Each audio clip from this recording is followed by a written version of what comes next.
जब हम एक रहेंगे, नेक रहेंगे, तभी नेक रहेंगे। बटेंगे तो कटेंगे। आप देख रहे हैं ना, बांग्लादेश में देख रहे हो ना। ये सब बातें जो हैं ये इसलिए कर रहे हैं क्योंकि उनको नजर आ रहा है कि उन्हीं की पार्टी के लोग उनको हटाना चाहते हैं मुख्यमंत्री के पद से। तो शायद वो बीजेपी को कह रहे हैं कि बटेंगे तो कटेंगे।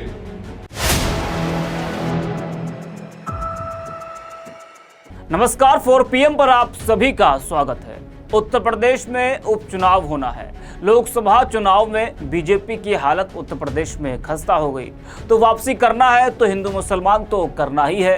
बिना ये किए काम ही कहाँ चलता है। इसके बिना तो कोई भी चुनाव हो वो पूरा नहीं होता। शुरू भी हिंदू मुसलमान से होता है और खत्म भी इसी से होता है। जी हाँ, तो वही फिर से शुरू हो गया है और कर उस पार्टी के नेता रहे हैं जो इस वक्त सत्ता में है। जी हाँ, वही प्रदेश के मुख्यमंत्री योगी आदित्यनाथ भी ऐसे भाषण दे रहे हैं जिससे ये साफ पता चल रहा है कि किस तरीके से समाज को बांटा जा रहा है। आपको बता दें कि बीते कुछ सालों से विपक्ष लगातार मुख्यमंत्री योगी आदित्यनाथ के कई बयानों को लेकर ये हमेशा से आरोप लगाता आ रहा है कि मुख्यमंत्री योगी आदित्यनाथ समाज को बांटने का काम कर रहे हैं। वहीं एक बार फिर विपक्ष को एक बड़ा मौका मिल गया। मुख्यमंत्री योगी आदित्यनाथ का एक और बयान सामने आया है और उस बयान ने घमासान मचा दिया है।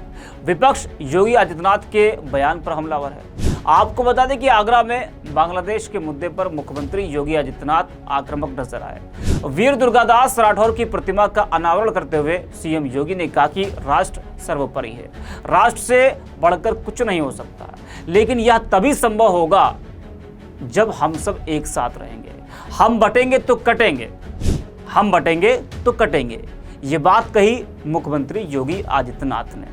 मुख्यमंत्री योगी ने कहा कि बांग्लादेश में देख रहे हो ना क्या हो रहा है, ऐसी गलती यहां नहीं होनी चाहिए। एक रहेंगे तो सुरक्षित रहेंगे। उनका ये बयान उस समय आया है जब उत्तर प्रदेश की 10 विधानसभा सीटों पर उपचुनाव होना है। उनका ये बयान साफ बताता है कि उनका इशारा हिंदुओं की तरफ था। हिंदुओं को एकजुट होने की बात योगी आदित्यनाथ कह रहे थे, लेकिन इस बयान का क्या मतलब? क्या एक मुख्यमंत्री पर ऐसी भाषा, ऐसा बयान शोभा देता है? विपक्ष ने सीएम योगी के बयान को एक सांप्रदायिक और भड़काऊ बयान करार दिया है। कई विपक्षी नेताओं ने आरोप लगाया है कि यह बयान समाज को विभाजित करने का प्रयास है और इससे सांप्रदायिक तनाव बढ़ सकता है। विपक्ष ने सीएम योगी पर यह आरोप लगाया कि उनका बयान चुनावी लाभ के लिए समाज में धार्मिक भावनाओं को उभारने का प्रयास है। जरा योगी आदित्यनाथ का आप भी वो बयान सुनिए जिस पर इस वक्त घमासान मचा है। बहनों और भाइयों, राष्ट्र से बढ़कर के कुछ नहीं हो सकता, कुछ नहीं हो सकता। और राष्ट्र तब सशक्त होगा जब हम एक रहेंगे, नेक रहेंगे, तभी नेक रहेंगे। बटेंगे तो कटेंगे। आप देख रहे हैं ना, बांग्लादेश में देख रहे हो ना। तो वो गलतियां यहां नहीं होनी चाहिए। बटेंगे तो कटेंगे, एक रहेंगे तो नेक रहेंगे, सुरक्षित रहेंगे और समृद्धि की पराकाष्ठा को पहुंचेंगे। हमें विकसित भारत की संकल्पना को साकार करने के लिए कार्य करना है। मैं एक बार फिर से राष्ट्रवीर दुर्गादास राठौर जी के इसी चरणों में कोटि कोटि नमन करते हुए, आज उनकी भव्य प्रतिमा यहां पे लगी है। राष्ट्र के प्रति समर्पण और श्रद्धा का भाव जिन्होंने अपने शौर्य और पराक्रम से दिया था, वह श्रद्धा का भाव हमारे मन में सदैव बना रहे। इस विश्वास के साथ आप सबको एक बार फिर से जन्माष्टमी की इस पावन तिथि पर हृदय से बधाई देता हूं। तो सुना आपने, योगी आदित्यनाथ के इसी बयान पर इस वक्त घमासान मचा हुआ है। वहीं योगी आदित्यनाथ के बयान को लेकर अखिलेश यादव ने भी एक्स पर एक पोस्ट किया और लिखा कि जिम्मेदार लोगों का काम भय से बचाना होता है, भय फैलाना नहीं। अगर ये किसी के व्यक्तिगत विचार है तो गलत है, और अगर उनके दल के हैं तो और भी ज्यादा गलत है। भाजपा राज में बने भय के इस वातावरण में क्या डबल इंजन कहीं दुबक कर बैठा है? निंदनीय बयान। कांग्रेस प्रवक्ता सुरेंद्र राजपूत ने एक्स पर वीडियो शेयर करते हुए लिखा कि आपकी नसीहत याद रहेगी योगी जी। अब हिंदुस्तानी न बटेगा न कटेगा, अब भाजपा बटेगी भी और खंड खंड कटेगी भी। कोई भाजपा योगी जी की, कोई मोदी जी की और कोई शाह जी की। जरा आप भी सुनिए कांग्रेस प्रवक्ता सुरेंद्र राजपूत ने क्या कुछ कहा है। जी, हर हिंदुस्तानी को आपकी ये नसीहत याद रहेगी कि बटेंगे तो कटेंगे। बिल्कुल आपने सही कहा। आप लोगों ने आज तक हर हिंदुस्तानी को बांटकर ही तो काटा है। कभी हिंदू मुसलमान के नाम पर, कभी अगड़े पिछड़े के नाम पर, कभी ठाकुर ब्राह्मण के नाम पर, कभी दलित पिछड़े के नाम पर। लेकिन अब पूरा इंडिया समझ गया है, हर हिंदुस्तानी समझ गया है कि अगर बटेंगे तो कटेंगे। अब हम नहीं बटने वाले, हम एक होकर के वोट करेंगे और पूरी तरीके से इंडिया गठबंधन को वोट करेंगे। हर हिंदुस्तानी इंडिया गठबंधन को वोट करेगा और आपके भारतीय जनता पार्टी को बांटेंगे भी और खंड खंड भी करेंगे। कोई भारतीय जनता पार्टी योगी के नेतृत्व में चलेगी, कोई भारतीय जनता पार्टी मोदी जी के नेतृत्व में चलेगी। आने वाले समय में भारतीय जनता पार्टी कटेगी और बटेगी।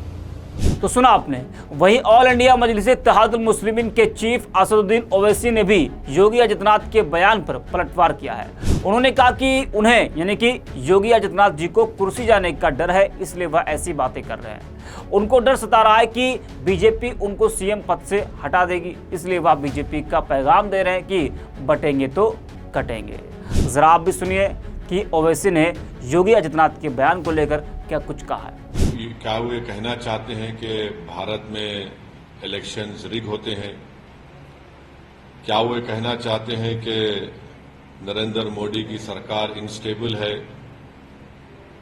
और भारत को बांग्लादेश से वो क्यों कंपेयर कर रहे हैं? और क्या वो ये कहना चाह रहे हैं कि भारत की जनता देश की वफादार ना रहे बल्कि मोदी की वफादार रहे? और अगर नहीं करेंगे तो जिस तरह शेख हसीना ने बांग्लादेश में मासूम लोगों पर गोलियां चलवाई, क्या वो गोलियां चलवाएंगे? अब वो बात करते हैं देश की यूनिटी के बारे में। तो यूनिटी देश की कब होगी? जब इंसाफ होगा। और खुद योगी ने उनके राज में कई फॉल्स एनकाउंटर्स हुए अल्पसंख्यक समाज मुसलमानों के। उनके राज में आज भी बुलडोजर के जरिए मुसलमानों के घरों को तोड़ दिया जाता है। तो और उन्हीं के राज में लोग बोलते हैं कि मुसलमानों का क्या जेनोसाइड नरसंहार हो। वो खुद हेट स्पीच देते हैं मुसलमानों के बारे में। योगी ने खुद कहा था ठोक देंगे।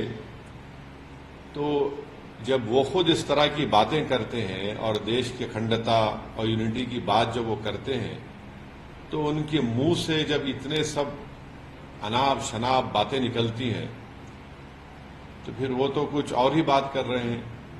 तो बांटेंगे तो कटेंगे, भाई आप ही तो बांट रहे हैं। कौन बांट रहा है? आप ही तो बांट रहे हैं। आप ही ने कहा था कि इस बाई इलेक्शन जो होने जा रहे हैं उसमें मुसलमान और यादव ऑफिसर्स नहीं होना चाहिए। तो ये सब बातें जो हैं ये इसलिए कर रहे हैं क्योंकि उनको नजर आ रहा है कि उन्हीं की पार्टी के लोग उनको हटाना चाहते हैं मुख्यमंत्री के पद से।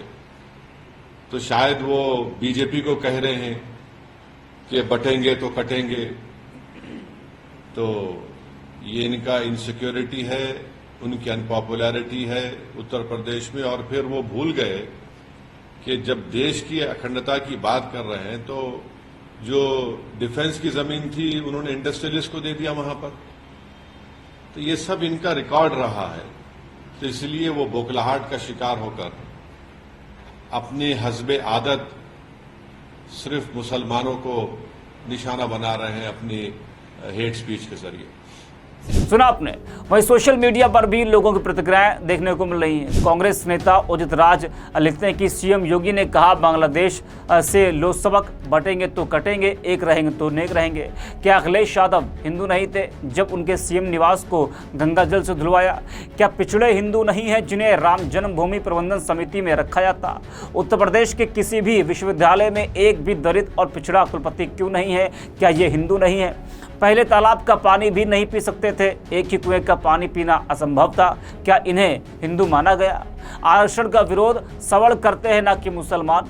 क्या मंदिर के पुजारी दलित पिछड़े नहीं हो सकते? और अभी भी कई मंदिरों और धार्मिक स्थल पर पाबंदी है। मंडल का विरोध आपने किया ना कि मुसलमानों ने। दलित पिछड़ों के साथ भेदभाव कोई गैर हिंदू शायद ही करता है। दैनिक जागरण आप लोगों का अखबार है, लेकिन दलित पिछड़ों की कोई खबर नहीं छपती। हम लोगों के लेख और टिप्पणी भूल से नहीं छप पाते। क्या हम हिंदू नहीं हैं? हिंदुओं में बंटवारा किया किसने? तो उदित राज ने ये एक बड़ा हमला बोला है। तो इस वक्त योगी आदित्यनाथ का बयान सोशल मीडिया पर तेजी से वायरल हो रहा है और विपक्ष उनके इस बयान पर हमलावर है। इस वीडियो में इतना ही। आप देखते रहिए 4PM।